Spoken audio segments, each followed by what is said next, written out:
Bonjour et bienvenue dans la quotidienne de School TV, l'émission qui vous raconte l'éducation du quotidien. Au sommaire, aujourd'hui, pourquoi les élèves français sont-ils aussi balbutiants à l'oral et surtout comment y remédier? On va en parler avec l'invité du Grand Oral, rubrique qui n'a jamais aussi bien porté son nom. Et c'est Sandra Lou, l'invité du Grand Oral. L'anti-sèche d'Amal Laoui ou comment l'actualité résonne dans les programmes. Actualité anniversaire aujourd'hui, celui de l'édit de Nantes, programme ceux d'histoire dès l'école primaire. À l'heure de la récré, on va jouer, c'est bien normal, on va jouer avec des poubelles, c'est moins normal et c'est dangereux. Mais est-ce que c'est grave? Pas sûr, réponse toujours avec Amal Laoui. Et puis enfin, notre rendez-vous avec le dress code d'Anne Tourneux, comment stimuler la créativité vestimentaire des enfants. Séquence DIY, la quotidienne de School TV, c'est parti, Grand Oral. Le Grand Oral du bac, sa création l'année dernière avait suscité autant d'espoir que de crainte. Espoir que l'école se préoccupe enfin de doter les élèves de compétences qui jusque-là s'acquéraient plutôt en dehors. Et puis crainte que l'institution ne soit pas prête à y préparer sérieusement les élèves. Seule certitude, on va bien voir dans 2 mois comment se passera l'an 2 de ce Grand Oral, mais seule certitude, il y a là un chantier tout à fait essentiel pour les jeunes. Et on en parle aujourd'hui avec l'invité de notre Grand Oral à nous, Sandra Lou. Bonjour. Bonjour, vous allez bien? Ça va très bien, vous? Merci pour l'invitation. Mais merci d'avoir accepté. Alors, est-ce qu'il faut vraiment vous présenter actrice, chanteuse, animatrice? En fait, je regardais, je me disais qu'à part avocate, vous avez, et peut-être que vous l'avez fait, j'en sais rien, mais bon, ça n'apparaît pas, vous avez exercé à peu près tous les métiers qui exigent une bonne maîtrise de l'oral. Oui, alors très étonnamment, moi je viens de la psychologie, j'ai fait 2 ans de psycho à Lille et je voulais être orthophoniste. Donc orthophoniste, ça reste quand même l'oral. Et oui, tout à fait. Donc je me dis que finalement, même si j'ai absolument pas fait ce métier, j'étais peut-être dédiée au fond de moi à le faire. Pourquoi vous avez renoncé d'ailleurs? Alors j'ai pas renoncé du tout. J'ai la télé qui est venue me happer, me chercher et mon destin m'a amené ailleurs. Et comme quoi, des fois dans la vie, il faut prendre des coups de fil parce que c'était un coup de fil qui m'a amené là et j'étais très contente. Donc le seul truc, c'est que je n'ai jamais repris mes études pour devenir orthophoniste. On retrouve quand même, j'imagine, trace de cette formation dans le métier que vous exercez, un des métiers depuis maintenant 6 ans, qui est celui de coach, et justement sur la prise de parole à l'oral. L'envie, elle vous est venue, je crois, d'un constat que vous avez fait en écoutant parler des jeunes, notamment dans des écoles post-bac. Oui, alors en fait, ce qui s'est passé, c'est que suite à ma carrière télé, j'ai eu envie de faire un petit break. Donc j'ai un peu lâché l'antenne et j'ai un ami qui était aux relations presse dans une école et qui m'a dit, écoute, viens faire des masterclass de temps en temps. Et au départ, très honnêtement, j'avais très peur, et je vais être honnête avec vous, de m'embêter avec les étudiants, me dire, ouais, attends, comparé au plateau télé, est-ce que je vais être aussi dans la dynamique de la vie de la télé, etc. Et puis finalement, quand j'ai discuté avec ces gamins, je me suis rendu compte qu'il y avait un réel souci. J'ai commencé à leur donner des petits tips, comme on dit, et puis j'ai monté une méthode au fur et à mesure. J'ai commencé à faire des remplacements dans les écoles et je me suis rendu compte que ça marchait.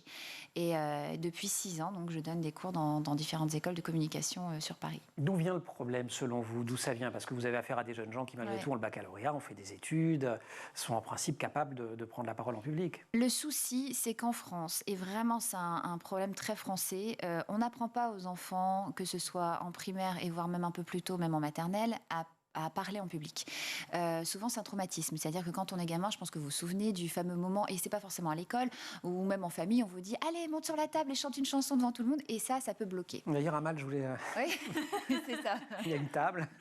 Non, toujours pas. Toujours pas. Ouais, c'est traumatisant. Non, mais c'est traumatisant à plein de niveaux, et chez certains enfants, ça peut être vraiment gravé profondément, ce qui fait que quand ils arrivent en second cycle, ils sont vraiment pas super à l'aise. Ils ont la trouille.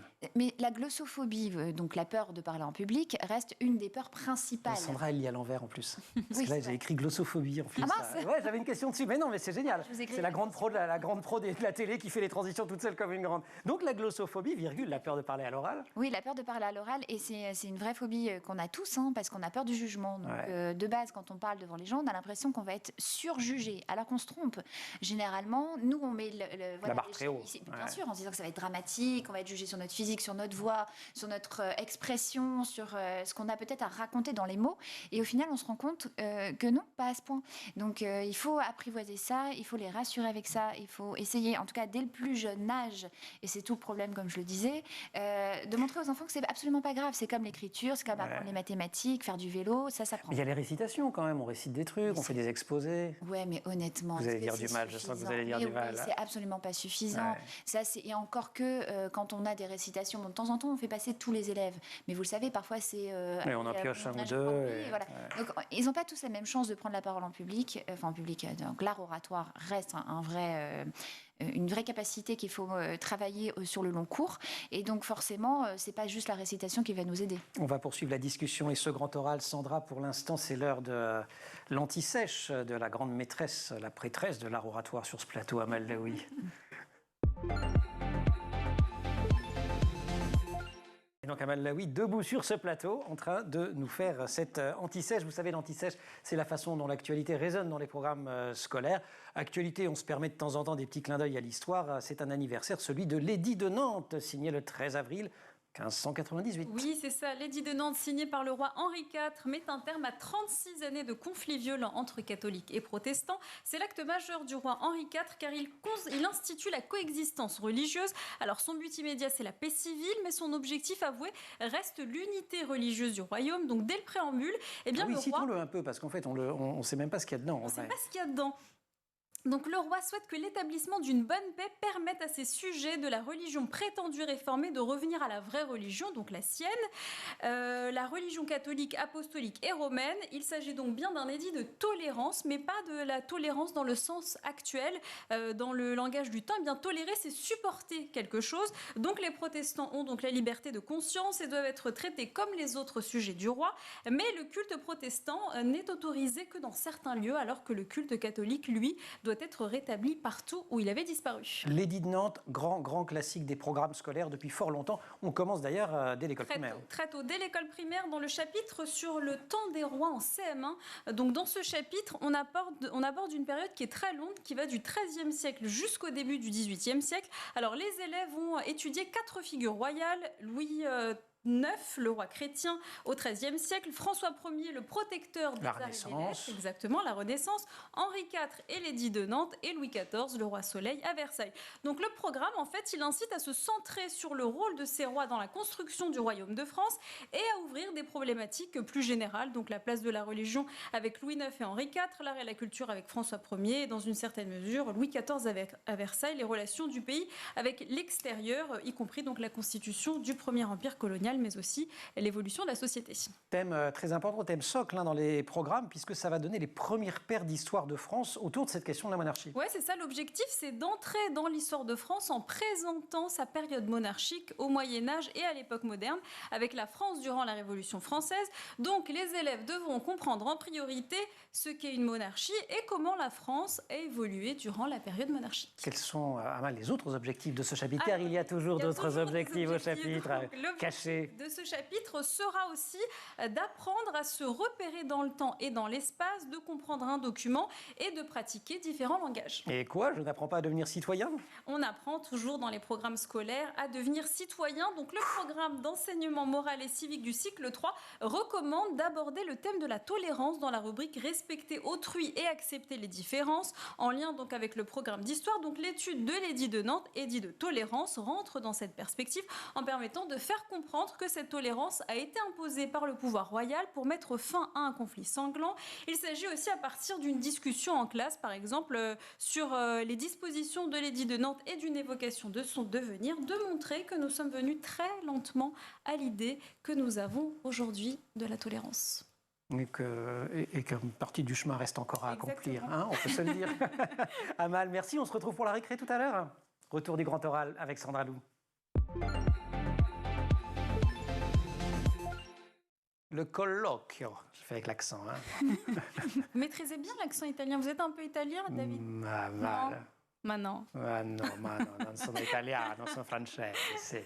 Mais ça se passe donc en Italie et c'est le nom de la grande épreuve orale de la Maturità, qui est le baccalauréat en Italie. Elle compte pour près de 50% de la note finale, figurez-vous. Alors on en est très loin en France avec notre grand oral à nous, qui compte pour 10%, mais on parle de la place de l'oral, pas que de la place de l'oral au bac d'ailleurs, avec notre invitée Sandra Lou. J'ai cité l'Italie, il y a d'autres exemples. Vous insistiez là-dessus dans la toute première partie de l'émission en disant que c'est très français, le fait, dès la maternelle, finalement, de ne pas favoriser la prise de parole?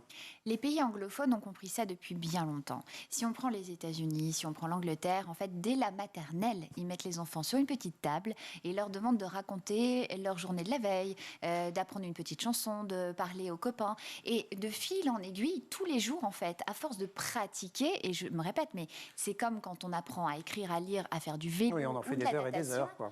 Oui, la pratique fait qu'en fait, on assimile les choses gentiment.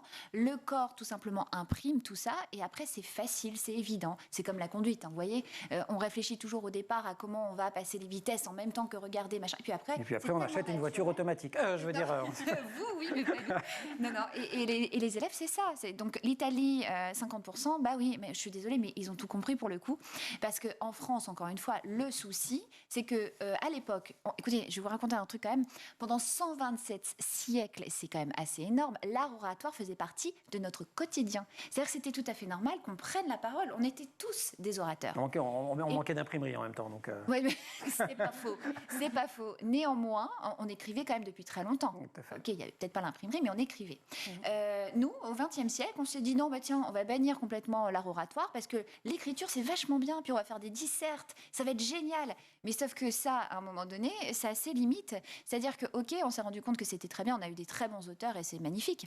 Mais pour l'art oratoire, on s'est retrouvé quand même un peu coincé parce qu'aujourd'hui, on est en 2022, vous le voyez, tous les métiers qui émergent sont des métiers où la majorité des gens prennent la parole, des start-upers.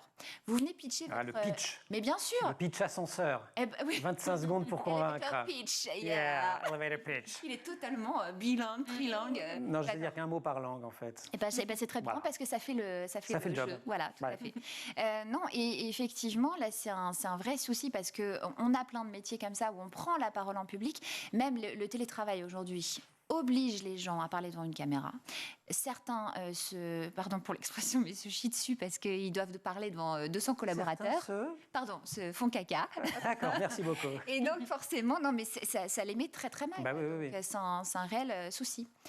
Comment, quand vous faites un coaching, en bon français, une formation, les premiers gestes, c'est quoi? Parce que je crois qu'il faut quand même être bien dans ses baskets pour parler en public. Enfin, j'emprunte ça à Bertrand Perrier, l'avocat, qui s'est beaucoup positionné, qu'on a vu dans le film à voix haute, sur ces questions-là. Il dit quand même, il y a un côté...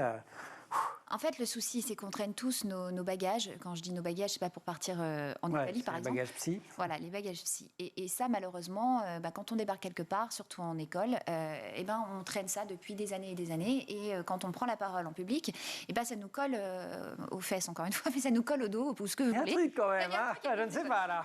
Mais ça nous colle à la peau, en tous les cas. Ça nous colle à la peau, ce qui fait que quand on arrive devant Pierre-Paul Jacques et qu'on a 20, 30, 100 personnes devant nous, selon le passif, on gère très très mal la situation. Donc il faut d'abord, moi c'est ce que je fais avec eux. Vous créez une zone de sécurité quelque part. Le confort, mais ultime. Je les mets à l'aise, j'essaye d'aller voir tout de suite et en une fraction de seconde, je vois tout de suite ce qui ne va pas et ça peut être dans le physique. Le non-verbal nous exprime beaucoup de choses. Là je suis terrorisée, tu vois, je me dis... Non, je vous observe. Qu'est-ce qu'elle a vu en une seconde, c'est l'horreur. Non, moi je trouve que c'est génial parce que vous êtes totalement à l'aise. Donc qu'est-ce que vous faites avec les autres là? Donc vous les regardez en une seconde, vous savez. Mais en fait, très très rapidement, on sent évidemment le mal-être. Chez certains enfants en tout cas, et étudiants, parce que j'ai des étudiants aussi qui ont entre 18 et 28, 29, 30, ça dépend. Et même à cet âge-là, parfois, c'est assez flagrant. Donc, c'est dans le non-verbal, je vous disais, c'est dans le physique. La posture. La posture, la respiration, j'imagine. Alors les gestes, parasites, on a la voix énormément. Vous le savez, la voix peut trembler. Quand on n'a pas du tout envie de s'exprimer en public, généralement le volume bizarrement descend, mais très fortement. Et il faut les aider à avoir confiance en eux. Donc c'est sur plusieurs cours, plusieurs étapes. Et puis on travaille beaucoup en groupe aussi, parce que le groupe aide à avoir confiance. Donc je fais pas mal de séances. Il ne fait pas peur le groupe? Non, au contraire. Parce que c'est un groupe bienveillant, vous construisez les choses de sorte à ce qu'ils s'encouragent, qu'ils se soutiennent. Alors, bienveillant, certes, mais en revanche, je suis d'avis de dire les choses. C'est-à-dire que moi, je donne mon avis. Oui, bienveillant, mais pas complaisante, quoi. Mais non, il faut faire avancer la personne. Donc, si on est juste là en disant « c'était super, c'est génial », on n'avance pas. Par contre, si on dit « là, ça s'est senti, tu vois, t'as beaucoup tremblé, t'avais ta fiche, tu faisais ça, machin, t'avais les bras qui bougeaient, t'as parlé beaucoup trop vite », le fait que d'autres personnes le disent, mais avec bienveillance, bien entendu, on intègre les choses plus facilement. Vous recevez énormément de textos, ma foi. Mais pas du tout, c'est l'heure de la récré, en fait. C'est pour ça, il y a toute la classe, les téléspectatrices et les téléspectateurs qui disent « c'est la récré, là. C'est la récré, là, voilà !»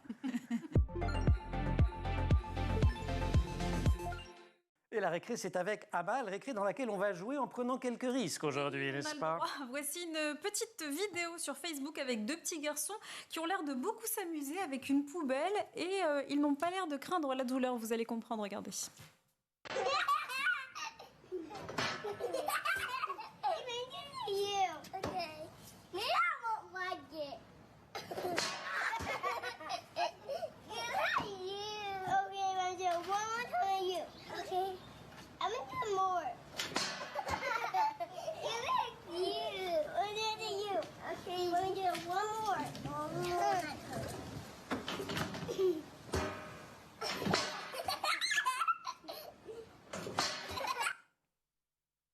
Et voilà. C'est une émission caca et poubelle aujourd'hui. C'est ça le fil rouge en fait. C'est quand même un peu risqué de faire ce genre de choses. Eh bien, visiblement, ils n'ont pas l'air d'avoir mal. En Non, tout cas, ils se marrent bien. les spécialistes, Sinon, on ne l'aurait pas montré d'ailleurs. il est naturel que les enfants prennent part à des jeux risqués dans le cadre de leur développement. Le jeu sert à apprendre à régulariser les émotions, particulièrement la peur et la colère.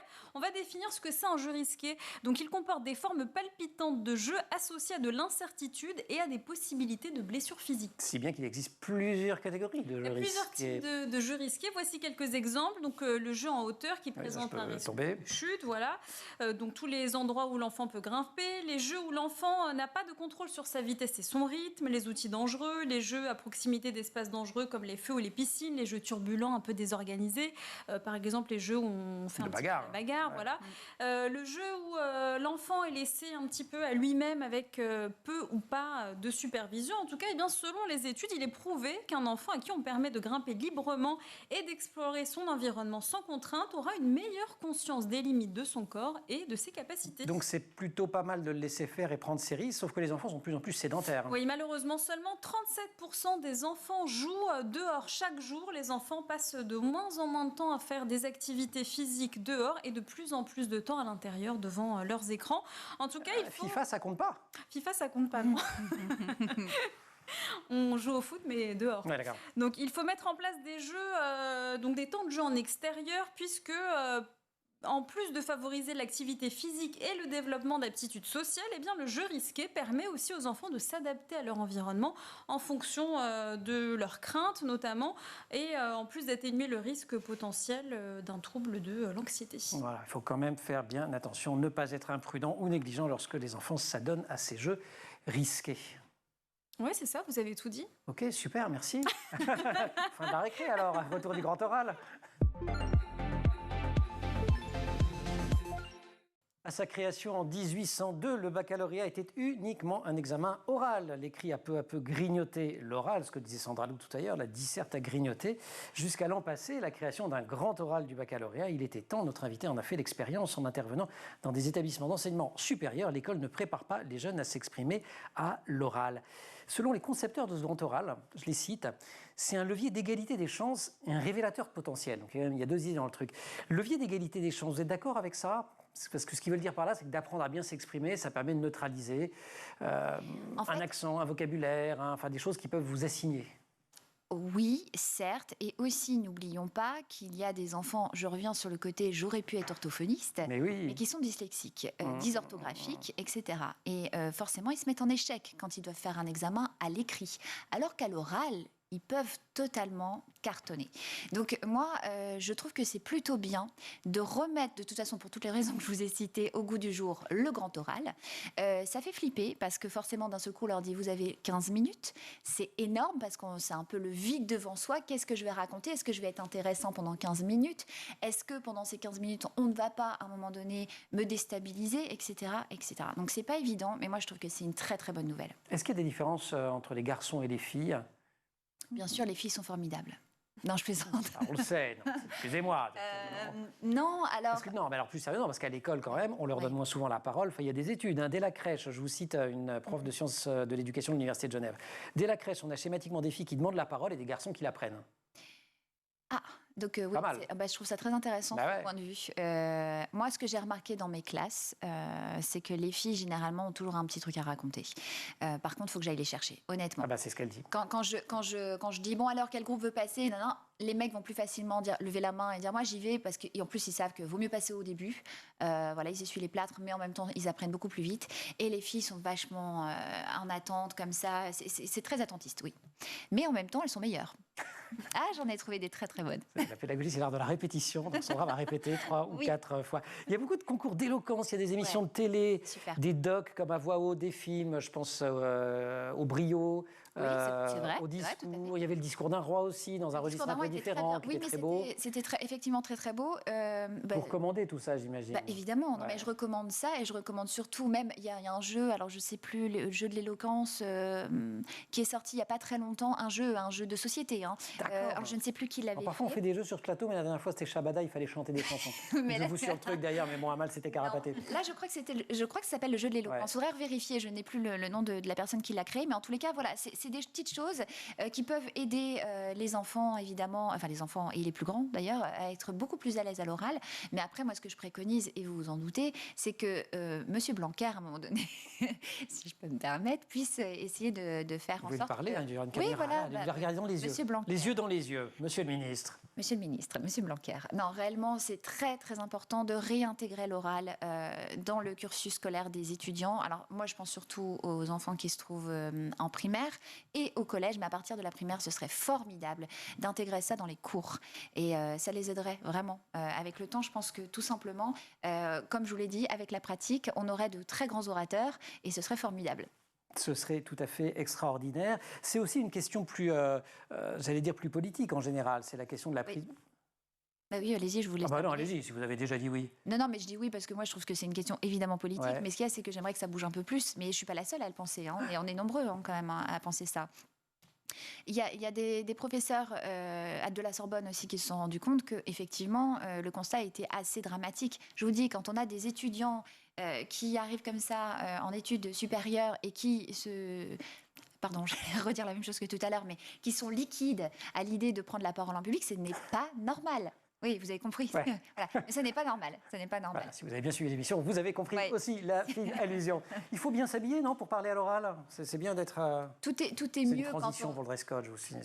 Ah, pardon, oui, tout à fait. Donc il faut absolument être bien habillé. Oui, oui. Génial, la grande pro encore. Je vous en prie. Merci Sandra, mais vous restez pour le dress code. Bien sûr. C'est Amal qui va devoir s'en aller pour céder la place à Anne. Merci Amal. À tout de suite Sandra et on accueille Anne Tourneux, dress code. Le dress code avec Anne Tourneux. Je vais apprendre des mots quand même aujourd'hui. Bonjour Anne. Bonjour Emmanuel. Vous me dites qu'on va parler d'activité manuelle pour pimper son dressing. Oui, pimper, ça vaut... Au Scrabble, ça passe pas. Non, mais si on fait ça aussi avec les voitures, on pimpe les voitures. Non, mais ça, d'accord. Normalement, c'est Voilà. parti dans le langage commun aujourd'hui, mais je vais On vous rend expliquer élégant, tout c'est ça, on Voilà, améliore. on va améliorer, on va retravailler, on va recréer quelque chose de nouveau à partir de quelque chose. Génial, mais en élégant. Bah, Évidemment, qu'est-ce que je parle là Dans le enfin, dress bon, code, enfin, quand voyons. même. Voilà. Allez, on y va. On y va. Donc Emmanuel, aujourd'hui, je vous parle des do-it-yourself qu'on peut faire à la maison. Et pourquoi pas prendre les anciennes choses du dressing pour les réinventer. C'est aussi bientôt la fête des pères et la fête des mères. Donc, Ça ne m'a pas laisser échappé. libre cours aux artistes en herbe avec des astuces et tutos. Première astuce, sélectionné. teinture végétale. La teinture végétale, alors ça c'est très simple. De quoi on a besoin? Matériel, épluchure de légumes, noyau d'avocat, épices, une immense casserole d'eau, des élastiques, de la pierre d'Alain ou du vinaigre blanc. C'est 100% naturel. On ne peut pas faire plus beau que ces teintes naturelles. Et je fais quoi avec tout ça? Je fais macérer? Voilà. Alors, vous allez faire macérer et bouillir les restes de vos épluchures. Pendant quelques heures dans de l'eau pour obtenir la teinte. D'accord? Ensuite, on procède au mordançage. Au mordançage, ça permet de fixer la teinture sur le tissu qui va être teinté. D'accord. Donc, il consiste à faire bouillir le linge pendant 1 heure avec de la pierre d'Alain ou du vinaigre blanc, tout simplement, avant de le plonger dans la teinture jusqu'à total refroidissement, ce qui va bien fixer la couleur. Donc, si on veut des motifs particuliers, version tie and dye, vous savez, c'est chose que vous mettiez dans les années 70. J'étais né, c'est pas la peine de me regarder comme ça. Moi aussi. Oui, mais vous ne les faites pas, mais moi on le sait. Ouais, voilà. Des choses. Donc, si vous voulez des motifs particuliers, d'accord. On pose des élastiques. Poser des élastiques. Donc là, je vous ai sélectionné des tutos pour montrer génial. plein de motifs possibles. Donc, et ça fait des jolies teintes, tout ça. Mais ça fait des teintes. Et je mets quoi? Qu'est-ce que je peux teindre alors? Alors, vous pouvez teindre, par exemple, une chemise qui est un petit peu passée. Vous savez, parfois l'école passe, un t-shirt blanc un peu abîmé. Ce que j'adore, moi, c'est les chaussettes. Toi, tu as vécu tes dernières heures aujourd'hui, les serviettes, le linge de lit de maman, un tote bag. Ça va lui faire plaisir à maman. Mais oui, le vieux linge abîmé, ça peut être sublime. Au contraire, c'est moderne. La teinture, les crayons textiles. Les crayons textiles. Alors ça, c'est encore plus simple parce qu'en fait, ce sont juste des feutres spéciaux à retrouver en papeterie, rayon beaux-arts, loisirs créatifs. C'est hyper facile d'utilisation. Donc ça, on crée directement sur le tissu, puis on passe le fer à repasser, tout simplement. Et on peut créer ce qu'on veut. Voilà. Et on personnalise quoi avec ça? Un jean, pourquoi pas un jean un peu banal, on va aller dessiner directement dessus, une sac, un trousse. On peut personnaliser même des bandanas, ça c'est un petit tips mode, moi j'aime beaucoup. Voilà, on prend un bandana tradi et puis on le pimpe justement avec des inscriptions, des prénoms, des moteurs, voilà. Anne, pimpon des baskets. Pimpon des baskets, j'ai pensé à vous. Bah oui, c'est gentil. Très fan. Donc ça, le matériel, c'est très simple. De l'acétone qui permettra on fait attention quand même. De fixer la peinture et de faire durer. Du papier, gomme, crayon gras pour réaliser le dessin, peinture et un vernis spécial qui s'appelle le vernis Angelus, donc ça c'est spécial custom basket, et des pinceaux. Et comment on s'y prend? On prépare la matière, on passe l'acétone pour enlever un petit peu le côté vernis de la matière, ce qui servira de support. On réalise le dessin sur papier directement avant ou directement sur la basket, selon le niveau. Hein. C'est là où ça va se gâter avec moi, c'est le moment où il faut faire le dessin. Puis on vernit. Voilà. On retrouve aujourd'hui, il y a des concepts spécialisés vraiment avec des artistes. Les grandes marques embauchent des artistes pour customiser en fait des paires neuves. On trouve ça beaucoup en pop-up, en cadeau. Vous pouvez faire customiser votre paire de baskets. Voilà. Et dernier truc du jour, la broderie. La broderie avec des petits kits. Ah oui, voilà, il faut un kit, il faut un truc pour ça. Un petit kit, voilà, comme ceux de Cœur Paris, qui est spécialisé dans la broderie, qui brode des t-shirts, des tote bags, etc. C'est absolument ravissant. Donc ça, on suit le tuto tout simplement. Donc soit on est un petit peu aventurier, on crée son dessin, on est déjà en free. Soit vous avez directement les dessins et vous n'avez plus qu'à rebroder directement. Et je brode ce que je veux. Ensuite, vous brodez ce que vous voulez. Voilà. Aussi. Casquette. Soit vous avez un modèle, vous êtes inspiré, c'est pour ça que je vous ai sorti ceux de Cœur Paris parce qu'ils sont vraiment ravissants et mignons. Soit vous la casquette, on peut faire là, on voit ça, là, on voit une casquette à voilà, c'est très joli. On peut tout pimper, des chaussettes, une casquette, un petit col de chemise, un jean, un t-shirt, un sweat, n'importe quoi et mettre ce qu'on veut. Et il y a aussi le transfert textile, je termine par là. Ça, ce sont des papiers spéciaux qu'on retrouve aussi dans les loisirs, dans les rayons de loisirs créatifs. Il suffit de découper le motif, de repasser fer à chaud et puis c'est fixé. Génial. Ouais. Génial. Et en plus, ça occupe les enfants. Ça occupe les enfants, ça fait créer des choses. C'est un cadeau personnalisé. Voilà. On surconsomme pas. On surconsomme pas. Puisqu'on utilise ce qu'on a. Permanence. Génial. Voilà. Je connaissais, j'aime bien. J'aime bien le principe. Alors moi, par contre, les épluchures, il faut quand même pas se planter d'épluchures. Hein. Il ne faut pas se planter, mais ce qui est très étonnant, c'est l'oignon et l'avocat. Parce que l'avocat, ça donne du rose.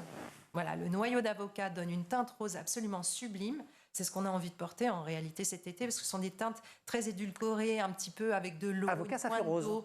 Oui, le noyau d'avocat, ça fait rose. J'ai quand même une question, parce qu'on a parlé d'oignon là, mais comment on fait pour l'autre? Oui, non mais d'accord, mais épluchure, parce que sinon... Ah oui, pardon. Alors c'est super beau, mais ça pue. Voilà, c'était le dress code d'Anne Tourneux. C'est génial. Vous pouvez vous faire, moi j'ai tenté la recette, je me suis fait une chemise au pressé d'ail. Voilà. Ça explique, mesdames. Bon, Anne, merci beaucoup. Super conseil, super ressources. Sandra, merci aussi. Il y a très très bientôt, pour celles et ceux qui voudraient donner un dernier coup de collier avant le grand oral, une plateforme, je crois que c'est pour le mois de mai, c'est ça? Jenespeaker.com. Oui, jenespeaker.com. On surveille son moteur de recherche préféré. Oui, merci. Et à partir du mois de mai, on y va. Sandra, merci mille fois. Plein de carrières. Il y avait celle d'orthophoniste, donc il m'avait totalement échappé. Totalement, moi aussi, elle m'a échappé. Oui, mais qui n'empêche, c'est assez explicatif finalement. Oui. C'est un retour. Tout est lié. Hein voilà. Toujours. C'était le rêve d'enfance. Tout à fait.